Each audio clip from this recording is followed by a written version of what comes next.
Hey guys, in this video I'm going to walk you step by step through how I built this bar height table with storage. Now let's get started.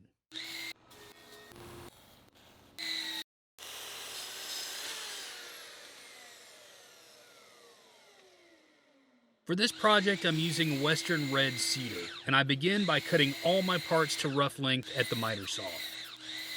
Red cedar is great for making outdoor furniture because it's a very stable wood and it's also rot resistant. So I bought rough sawn cedar for this project, and the 4x4 posts that I bought were true 4" by 4" posts. So I wanted to plane those down to 3¼ inches to look less chunky, and a few trips through the planer made quick work of it. Now with all my leg parts planed down nice and square, I head to the table saw. I need to cut all the rounded corners off my 2x4 parts, and the table saw does this perfectly. I then need to cut all my small parts to final length using my crosscut sled. If you need a crosscut sled for your shop, I have a link to my full build video and also plans in the description below. I cut the longer parts to length by ganging them together at the miter saw to ensure that they were all the same length. I then adjusted the stop to make the cuts for the legs lickety quick. And I needed to cut all my 3/4" material to rough length. These will be used to make the panels for the sides, back, and the door, and also make the shelves. So I was short of 2x4 material to make all my parts, but I did have some extra 4x4, so I went to the bandsaw and resawed it to get what I needed, and this cedar cuts like butter. Problem solved. A quick trip to the planer to clean up all the 2x4 parts, and they are good to go. Finally, I needed to rip the 3/4 material to width at the table saw. And then again, I went back to the planer to bring these down to 5/8 inch thickness, which would work for my side panels and the shelves. The parts for the shelves are then glued up carefully. Since these are no longer going to fit in my planer, I don't want any sloppy glue ups to fix manually. And that takes care of all the milling. I have all my parts cut and ready for joinery. Now making the side panels and door using frame and panel construction, and the first step is to cut all the grooves to accept the panels. I installed my dado stack in the table saw for this task and cut the grooves right down the center of my frame parts. I then cut all the tongues using my tenon jig that rides on my table saw fence. And because I still have my dado stack set up, I can cut these in just a couple passes.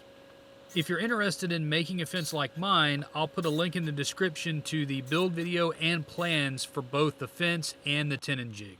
The last step here is to cut rabbets along all four sides of the panels to fit inside the grooves. Now to assemble this table, I'm going with epoxy over wood glue. I'm doing this because epoxy has a longer open time, and also it won't swell the wood fibers because it doesn't contain any water. And these things are really going to help a large assembly go a lot smoother. Assembling the side and back panels is really easy. A little glue in the ends of each groove and on the tongues is all you need. Epoxy is really slippery stuff, and it helps the joints go together surprisingly easy compared to wood glue.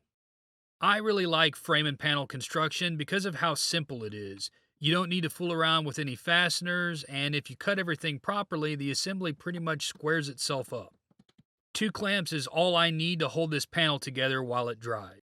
And a quick check shows that everything went together square on the first try. Once the panels are out of the clamps, I give them a quick sanding just to remove the glue squeeze out and flush up all the joint lines. I'll do a final sanding later. So as I was sanding these panels up, it suddenly occurred to me that I had skipped a step. Cedar often has a lot of large and loose knots that really need to be secured with epoxy. And as I was assembling these doors, what I should have done is filled these knots with epoxy, let it dry as the door was drying, and then sand everything at the same time. Not a problem, I can go ahead and address it now. Just apply a little blue tape to the bottom here to catch any of the epoxy that might drip through. Fill these, let it set up, and go ahead and sand it smooth now. Now after mixing up some more epoxy, I poured a liberal amount over the knots to allow it to fill in all the voids. I used my stick to help the process along and to prevent bubbles from causing air gaps. Once epoxy fully cures, it sands down very quickly and it doesn't leave a stain on the wood. You're left with a smooth surface and secured knots. The rest of the assembly will be done with dominoes. If you can't use dominoes, half-inch dowels would work too, just make sure to double them up. All of the apron and stretcher parts receive a mortise in each end. For the side panels, I lay out my mortise locations along each side. I then put 4 mortises down each side of the panels. I repeat that same process for the back panel too, laying out my mortise locations and adding 4 mortises per side. Placing the mortises on the legs was a little tricky, but I made this spacer from a 2x4 to raise the domino to the correct height to make the cuts. This also gave me a good stable surface to work from. I could easily work my way up and down each side of the leg, placing my mortises in the right spots quickly. Now the next step is an important one. I want to dry fit everything together. For a project this large, I really recommend not skipping this step. Knowing that everything fits together ahead of the glue up adds peace of mind to an already stressful process. And dominoes really are great for doing dry fits. They do hold everything together pretty well while you're moving it around and arranging everything correctly. Once I'm happy with the fit of everything, I knock it all down and sand everything smooth. Now I'm going up to 120 grit on this step, saving the finer sanding for after the glue up. Now before I start the glue up, I do want to round over the corners of the legs. These are especially prone to dents and dings, and rounded edges help prevent unwanted damage. I just put a round over bit in the router table to make quick work of it. Okay, now we glue. The first stage is to glue the side panels to the legs, creating a side assembly. Each mortise is going to get a liberal coating of epoxy, and this can take a few minutes because we have a lot of mortises here. This is where the epoxy's long open time is most important. With wood glue, you risk the glue beginning to set up and swelling the mortises, making it harder to insert the dominoes. But with epoxy, everything slides together real well, and once the side assembly is together, a couple of clamps will hold it while it cures. And a third clamp in the middle will make sure everything is tight. And at this point, I can glue up the far side of the table with an apron and a stretcher in between. And this one goes a little bit quicker because there are fewer joints. Once the sides are dry and out of the clamps, I can add the back panel and front apron and stretcher. Then I add the second side, just popping it right onto the dominoes. And this is where the lightweight of cedar is really nice. These assemblies don't weigh that much and are easy to handle. I then clamp everything up and let that sit to cure. The last thing to do is to attach the remaining side to the stretchers. And I'm going to hold this together using my pipe clamps at each joint. Oh, and here's a quick tip.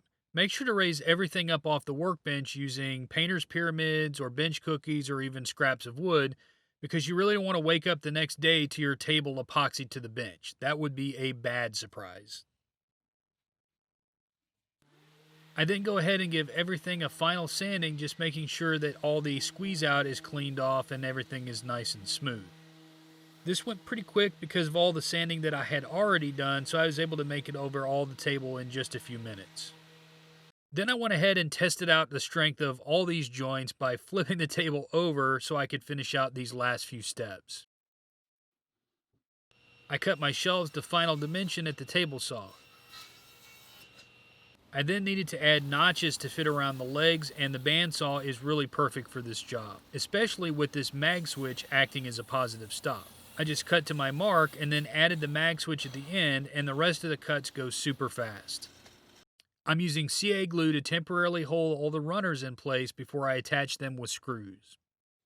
The glue isn't there to attach them permanently, I'm just doing this as a convenient hands-free way to install the runners. And with a little persuasion, the shelf pops right into place. Now I'm going to fasten the shelves down with screws just like the runners. That way, if I want to adjust the height of the shelves later, I can easily unscrew everything and move them to the desired height. I then repeat that process for the upper shelf, screwing in the runners on the sides and the back, and then adding the shelf. I then need to add hardware to the door, and I'm going to use Euro hinges to keep everything hidden behind the door for a nice clean look. By the way, this door is frame and panel construction just like the side panels. Okay, the final thing to do is to make the tabletop. I'm using two 1.5-inch thick cedar boards to make the top. Because these are 12-inch boards, I only have one glue joint. So I line up everything carefully and add lots of clamps. Now after sanding the top from 80 grit to 180 grit, I'm going to chamfer the underside at the router table. Again, because of the light weight of the cedar, running it across the router table is a pretty easy task. I then filled the voids and knots on the top, this time with black tinted epoxy. Why not? Even though it's tinted black, it still sands down without staining the wood surrounding the knot. Next, I trimmed one end flush with my track saw. I then flipped the top around to trim the other side and then set it aside to apply the finish. Also, I used a hand plane to chamfer the ends to match the sides, but I forgot to film it. I did this because running the ends across the router table would have been too difficult. Now after applying finish to this piece, I went back and I needed to attach the top to the base, and to do that, I'm going to use Z-clips. Z-clips are easy to install and allow the tabletop to expand and contract when it needs to. I'm going to have a full video on how to use Z-clips to attach a tabletop, so be sure to check that out for more details on how this process works. After cutting the slots in the aprons with a biscuit joiner, I set the base upside down onto the tabletop, making sure to center the base on all four sides. I then used one of the Z-clips to locate where the screw holes need to be, and I marked the location with a center punch. Next, I pre-drilled the holes and fastened the Z-clips in place.